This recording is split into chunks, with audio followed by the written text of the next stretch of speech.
दुनिया एक ऐसा देश है जिसमें अगर आप सीधे लाके हाँ कहते हो तो उसका मतलब ना होगा, अगर ना कहते हो तो उसका मतलब हाँ होगा। इस इमेज में आप जो देख रहे हो ये आइसलैंड में स्थित एक ऐसा लेक है जिसे आई ऑफ द वर्ल्ड के नाम से जाना जाता है। और आप जो मैगी खाते हो उसका नाम इस शख्स के नाम पर पड़ा था, जिस व्यक्ति का नाम है जूलियस माइकल जोहान्स मैगी। आज आप इस वीडियो में ऐसे माइंड बेंडिंग फैक्ट जानोगे कि आप कुछ ऐसा कहोगे।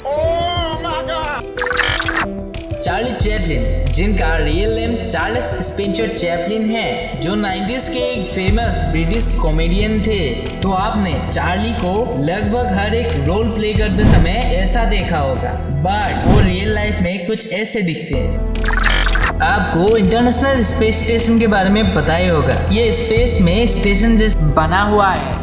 तो क्या आपको पता है कि इसको बनाने का जो कॉस्ट है वो कितना होगा? तो इसे बनाने का कॉस्ट 160 बिलियन डॉलर्स है। मतलब इंडिया के इतने रुपए में ये बनाया गया है। ये ऐसा वैसा स्टेशन नहीं है, यहाँ पे एस्ट्रोनॉट्स 24 घंटे रहते हैं। क्या आपको पता है कि इंग्लिश अल्फाबेट के लेटर QWX ये तीनों लेटर टर्की में 84 इयर्स तक के लिए इलीगल थे, और ये इलीगल होने के वजह से वहाँ के टैक्सियों पर TAXI के अलावा TAKSI लिखा जाता है।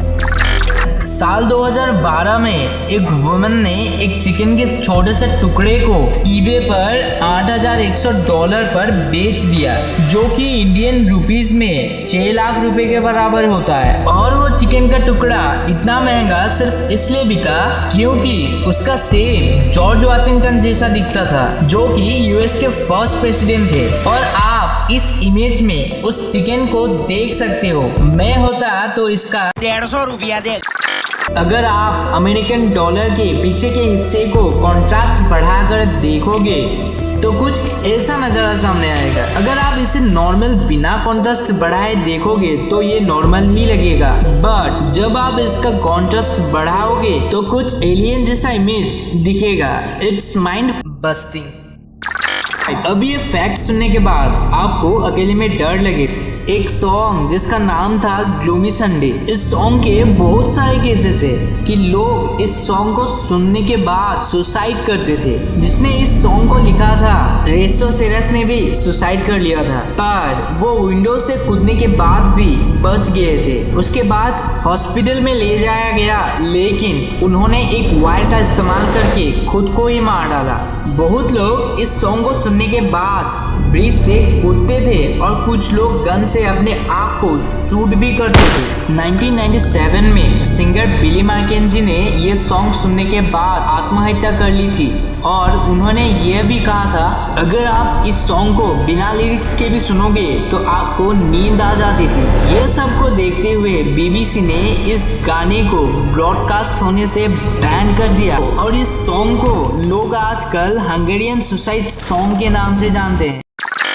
आपने बहुत सारे बोर्ड देखे होंगे, लेकिन क्या आपने ऐसे बोर्ड देखे हैं जिसका डिजाइन जींस के जिपर जैसा है, और इसे लोग द जिप फास्टनर सीट के नाम से जानते हैं। जापान के डिजाइनर यासुहिरो सुजुकी ने 2004 में पहली बार इस बोर्ड को पानी में उतारा, और जब ये पानी में चलता है तो ऐसा लगता है कि ये पानी को खोल रहा हो।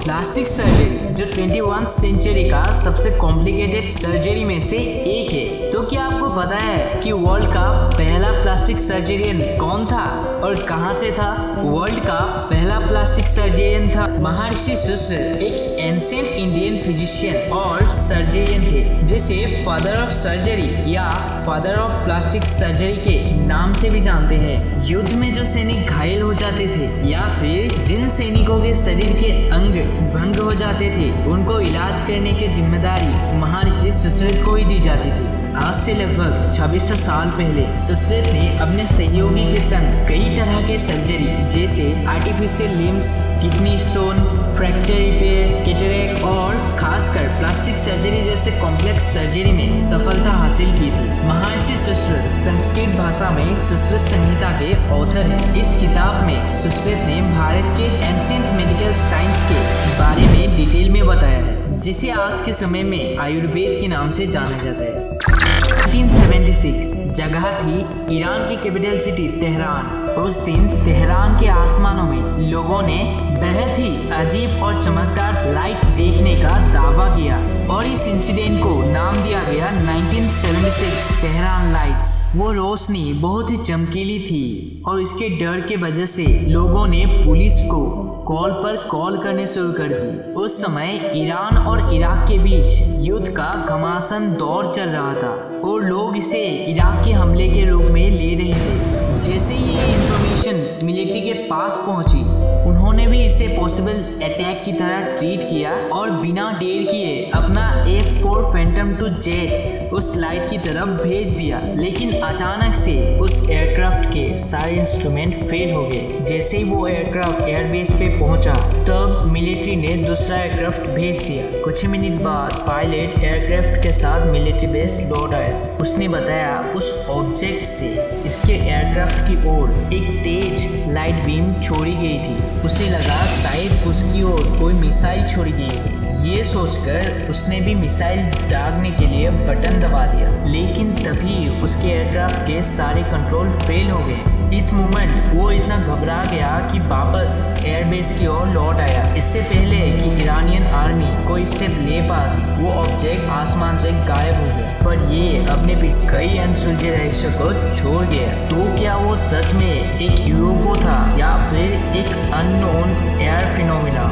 बस यही सवाल का जवाब पाने के लिए ईरान ने अमेरिका की मदद मांगी। तो अमेरिकन जर्नलिस्ट फिलिप जे क्लास के रिपोर्ट के अकॉर्डिंग वो लाइटिंग ऑब्जेक्ट और कुछ नहीं बल्कि जुपिटर था, जो उस दिन ज़्यादा चमक रहा था। और इसके अलावा उस दिन 2 एनुअल मेटेराइट इवेंट यानी गामा पिसाइडिस और साउथर्न पिसाइडिस होने वाले थे। तो बात रही उन एयरक्राफ्ट्स की, तो रिपोर्ट में ये सामने आया कि वो पहले से ही खराब थे।